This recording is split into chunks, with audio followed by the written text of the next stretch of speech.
Morreu o missionário e o pajé da tribo foi colocado como pastor. Então, um dia caiu na armadilha que eles fizeram para os animais um grupo de visitantes que estavam caçando na floresta. Amarraram a todos eles, levaram para o pátio principal e numa panela muito grande, acesa, começaram a fazer o batuque. Quando o pajé chegou perto do grupo e disse assim: olha, nós vamos devorá-los todos agora, mas nós somos cristãos, nós somos canibais, mas cristãos. Entretanto, se vocês caírem em si, reconhecerem os seus pecados e professarem a fé e receberem as águas do batismo, vocês serão salvos e irão todos para o céu.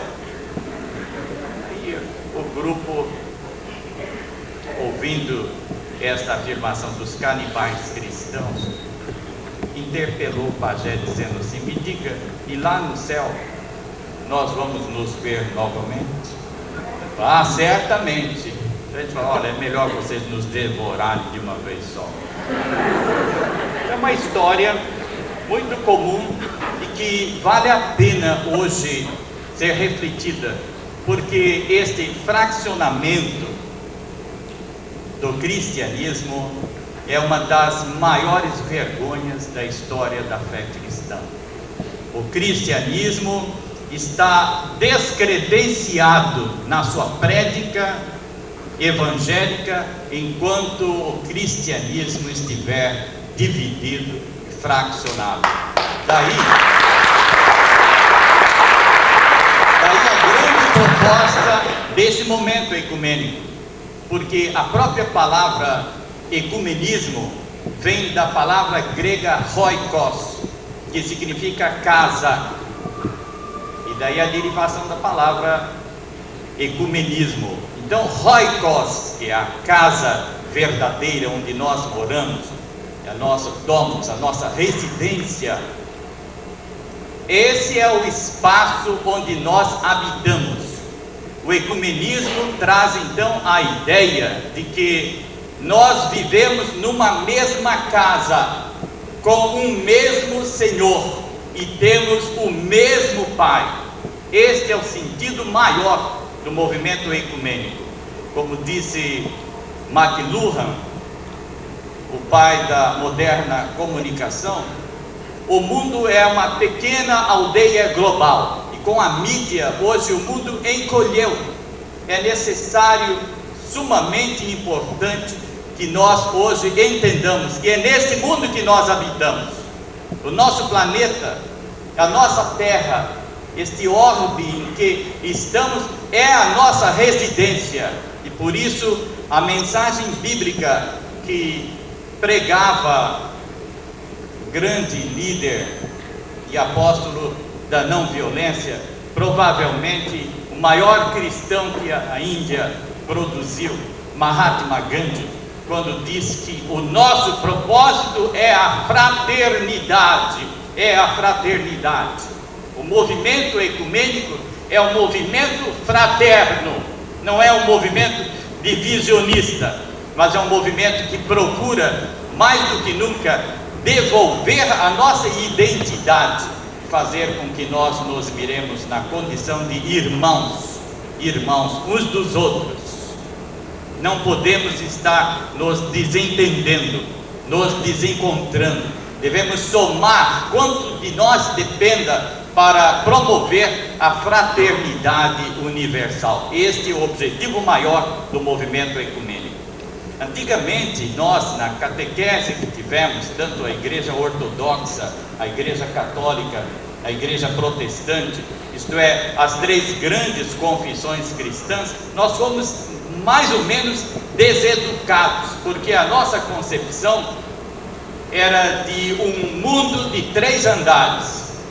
Lá em cima ficava o céu e Deus rodeado de anjos policiando os seus filhos. no centro a terra e debaixo da terra o purgatório, isto é, o inferno. Esta concepção está mudando radicalmente já desde muitos séculos, porque inclusive Santa Teresa d'Ávila, mística do século XIII, criticava essa postura religiosa, mostrando que na igreja há dois fatores que nos unem: ou o medo do inferno ou o interesse no paraíso.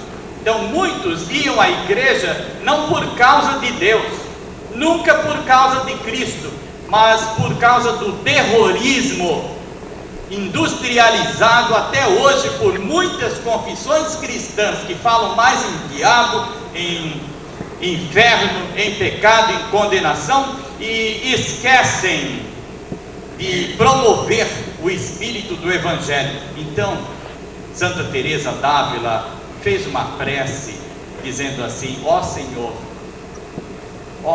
se eu te procuro por medo do inferno, então queima-me nas chamas do inferno. Mas se eu te procuro por amor a ti, não escondas de mim a tua formosura. Esta prece mostra, amigos e irmãos, como fala Santo Agostinho, que Deus tem muitas vidas que a igreja não tem, e a igreja tem muitas vidas que Deus não tem. Essa mentalidade pluralista, liberal, ecumênica é a base da unidade cristã, e é este o objetivo que aqui nos traz. Assim, o movimento ecumênico não pode ser entendido como alguma coisa consumada, mas é uma proposta, é literalmente um movimento, algo como a própria eclesia. Não é uma instituição eclesiástica, mas é uma peregrinação, isto é, despojados, caminhamos juntos, prosseguindo para a terra prometida da justiça e da liberdade, do amor, da caridade. Então é um movimento, não é um movimento que visa uma fusão de igrejas, não, é um movimento que preserva e respeita a identidade de cada setor comunitário, religioso, como fala o apóstolo Paulo na sua encíclica mundial e ecumênica, que é a Epístola aos Coríntios. Ele diz que nós somos um corpo, e nesse corpo há espaço para todos, para aqueles que rezam pela nossa cartilha, para aqueles que usam o nosso uniforme, mas para todos aqueles que até discordam do nosso pensamento, porque nós somos um corpo, e assim como no corpo há braço, há perna, há olho, há ouvido, há boca, assim somos nós. É preciso entender que no movimento ecumênico não há uma restrição e um limite de organismos.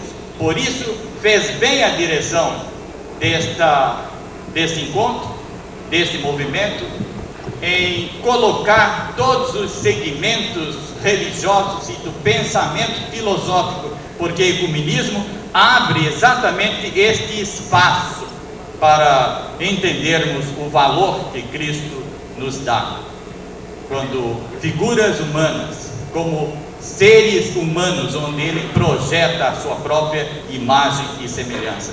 Então há uma unidade na aparente diversidade, e para que o ecumenismo cresça, floresça e frutifique, é necessário que cada um de nós preservemos a nossa identidade, o nosso princípio, e nos entendamos como membros de um só corpo, o corpo que Deus espalhou no mundo inteiro.